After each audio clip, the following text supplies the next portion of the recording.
Varicose veins కి సరైన చికిత్స కోసం సంప్రదించండి ఎవిస్ హాస్పిటల్. నమస్తే. ఈరోజు రమగారు నేను కలిసి ఎదిలాబాద్లో ఉన్నటువంటి గోదా సమేత రంగనాయక స్వామి ఆలయంలో ఉన్నాము. ఆలయ చరిత్రలు ఎప్పుడూ కూడా మనం స్టూడియోలో కూర్చొని మాట్లాడుకుంటూ ఉంటాము.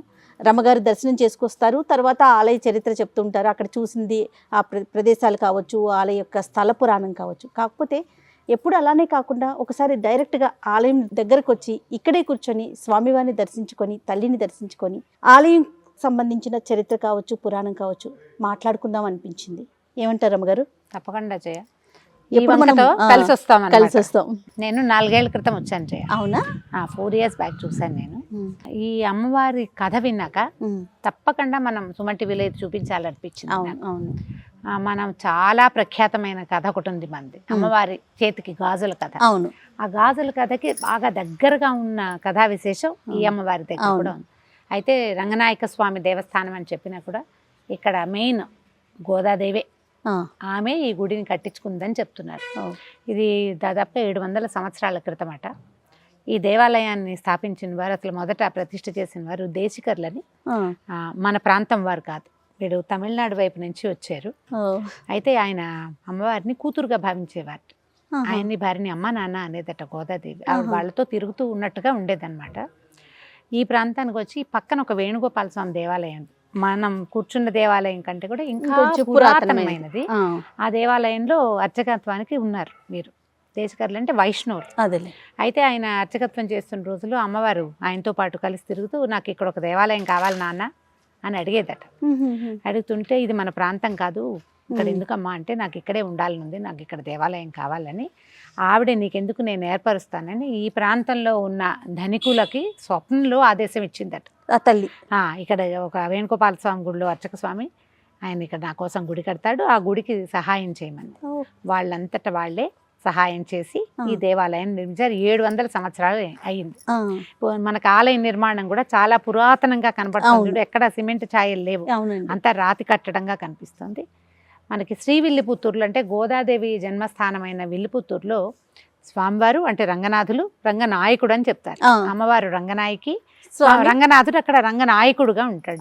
వీరిద్దరు పక్కపక్క నుండి విష్ణు చిత్తులు కూడా, గోదాదేవిని తండ్రి కూడా పెరియాళ్ళ వారు అంటారు, విష్ణు చిత్తుల వారు కూడా ఒకే చోట, వాళ్ళు ముగ్గురు నిలబడి ఉన్నట్టుగా అక్కడ దర్శనమిస్తారు.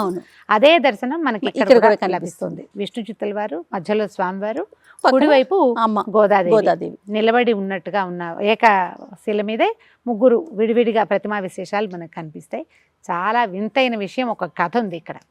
స్వప్నాల్లో కనపడ్డము అవి ఎక్కువట. విడిగా కూడా ఆమె రోజు సంచారానికి వెళ్తుందని, ఆమె దేవాలయం నుంచి బయటకు వచ్చినప్పుడు ఒక సుగంధం వ్యాపిస్తుందని ఇక్కడ అని చెప్తున్నారు. విశేషంగా ఇలా సంచారానికి వెళ్ళటం అంటే ఆమె స్వయంగా దేవాలయం కోరుకున్నది కాబట్టి అలా ఉండుండొచ్చు. అయితేనట ఇక్కడ జాతర జరిగిందట. అప్పుడు ఈ 600-700 సంవత్సరాల క్రితం జాతర జరిగితే ఒక గాజులు ఆయన దగ్గరికి వెళ్ళి, చిన్నపిల్ల ఒక పాప గాజులు వేయించుకుని, ఈ దేవాలయంలో అర్చకులు ఉన్నారు కదా, నేను వాళ్ళ అమ్మాయిని డబ్బులు ఆయన దగ్గర తీసుకోమని చెప్పిందట. తీరా వీరికి అప్పటికి సంతానం లేదు, ఆడపిల్లలు లేరు, మగపిల్లలు ఉన్నారేమో. ఆ గాజుల అబ్బాయి వచ్చి చెప్పాడట, మీ వాళ్ళ అమ్మాయికి, మీ అమ్మాయికి గాజులు వేసాను అనేసరికి, నాకు ఆడపిల్లలు లేరు, మా అమ్మాయి కాదన్నట. చుట్టాలు వాళ్ళు చాలా మంది వచ్చారు, బంధువు వస్తారు కదా, బంధువులు ఈ జాతరలకి, అందరి గాజులు చూపిస్తే ఏ పిల్ల కాదు, నేను వేసింది అమ్మాయి కాదన్నట. మరునాడు ఉదయం అమ్మవారి విగ్రహానికి లోపల స్వరూపానికి గాజులు కనపడ్డాయి. అద్భుతమైన విషయం కదా. అయితే ఆ గాజులు ఆయన సంతోషంతో అమ్మవారికి బంగారు గాజులు చేయించారట. ఆ 600-700 సంవత్సరాల నాటి గాజులు ఇప్పటికీ అమ్మవారి చేతికి ధరించే ఉన్నారు. వారు ఇక్కడ కనపడుతూ ఉంటుంది అమ్మ. అయితే ఆమె కోరుకున్నది కాబట్టి స్వామివారితో సహా వారిని చేయించారు. విశేషంగా ఏంటంటే, ఇలాగా మామగారు, అల్లుడు, కూతురు ఒకే శిల మీద ఉండటం చాలా ప్రత్యేకం. మామగారు ఉన్నారు, అల్లుడున్నారు, పక్కన కుమార్తె ఉన్నారు. అమ్మవారు బాగా ఇక్కడ ఏంటంటే కోరిన కోరిక, ధర్మబద్ధమైన ప్రతి కోరికని ఇక్కడ తీరుస్తుందట ఆమె. మీకు గుర్తుందా, ప్రధాన అర్చకులు చెప్తున్నారు 99% ధర్మబద్ధమైన కోరిక అయితే ఖచ్చితంగా నెరవేరుతుంది. ఎక్కడైనా మీకు దేవాలయంలో మనం సరైన కోరిక కోరాలి అంతే. అది అయితే ఈ దేవాలయం లోపల నడుస్తున్నా తిరుగుతున్నా ఎంతో ప్రశాంతంగా ఉంది. పూర్వకాలపు ధ్వజస్తంభము, తర్వాత గోపురం, గాలి గోపురం, ఆలయం కూడా ఒక చతుర్మధ్యంగా చతురస్రాకారంలో ఉన్నట్టు వెనక భాగం కొంచెం ఎత్తుగా పూర్వకాలపు వాస్తు ప్రకారం అవునవును. ఉన్నది. అత్యంత పురాతనమైన దేవస్థానాలు హైదరాబాద్ చుట్టూతా ఉన్నవి చూడాలన్న మన కోరికకి మొట్టమొదట రాయి ఇక్కడ ఆదిలాబాద్ రంగనాయక స్వామి దేవస్థానంలో ఈ రోజున ధనుర్మాసానికి ఒక 10 రోజులు ముందుగా దగ్గరలో ఉన్న ఒక 15 రోజులు అటు ఇటుగా. సో ఈ 10-12 రోజుల ముందే ఒక 2-3 దేవాలయాలు దర్శనం చేయాలన్న కోరిక తీరింది. అమ్మవారికి విశేషమైన స్వరూపం మనం ఇక్కడ చూస్తాం. గోదాదేవి ఏమిటంటే స్వయంగా స్వామివారిని వివాహం చేసుకోవటం కాదు, తను వేసుకుని దండలు తను విడిచిన మాలలిచ్చి ఆయనకి ప్రీతి కలిగించి ఆయనలో ఐక్యమైనటువంటి పన్నిద్దరాళ్వార్లలో ఒకతైన గోదాదేవి రేపు ధనుర్మాసంలో ప్రతిరోజు ఒక పాసురంతో స్వామివారిని మేల్కొల్పుతుంది. ఈ నెల రోజులు ఆమెదే సేవాకాలం అంతే. ఆమె నడిచిన దారిలోనే భక్తులందరూ నడుస్తారు. ఇక్కడ ఈ దేవాలయానికి కూడా మన ఇది ఒక చిన్న పల్లెటూరుగా ఉంది ఆదిలాబాద్. ఇది వరకు లక్ష్మీనారాయణపురం అనేవారట. మెల్లిగా రాయపురం, క్రమంగా గవర్నమెంట్ మళ్ళీ అన్ని మారి మొత్తానికి నిజాం కాలంలో ఆదిలాబాద్గా మారింది. మనకి ఘట్కేసర్ నుంచి కొంచెం దగ్గర. హైదరాబాద్ వాస్తవ్యులందరూ విశేషంగా దర్శించవలసిన హైదరాబాద్ నుంచి ఒక గంటన్నర ప్రయాణం చేస్తే సరిపోతుంది.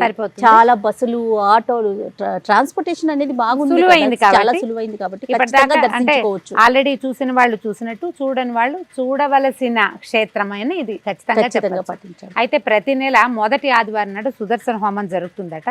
అధ్యయనోత్సవాలు, పవిత్రోత్సవాలు విశేషంగా చేస్తారు. ఈ మన ధనుర్మాసము అత్యద్భుతమైన సేవా కాలాలు నడిస్తే ఉత్తర ద్వార దర్శనం కూడా లభిస్తుంది ముక్కోటి ఏకాదశికి. ఎవరెవరికి అవకాశం ఉంటే వాళ్ళు మేము చూపించిన ఈ ప్రాంగణము, ఈ అమ్మవారి గాజుల కథని విశేషంగా, ఎందుకంటే శ్రీ వైష్ణవ సాంప్రదాయంలో మట్టి గాజులు తక్కువ వాడరు, మడికి దానికి పనికిరాదంటారు. అమ్మ ప్రత్యేకంగా గాజుల మీద ప్రీత రంగులు ఆవిడకి నచ్చి ఉంటాయి.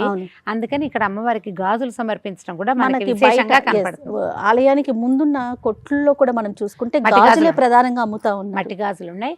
రంగనాయక స్వామి పేరుతోటి దేవస్థానం ఉన్నప్పటికీ ఇక్కడ సేవాకాలం అంతా గోదాదేవికే, ఆమెనే ఇక్కడ ఈ ప్రాంతవాసులు అమ్మగాను, తోబుట్టుగాను, ఆడపడుచుగాను భావిస్తూ ఉంటారు.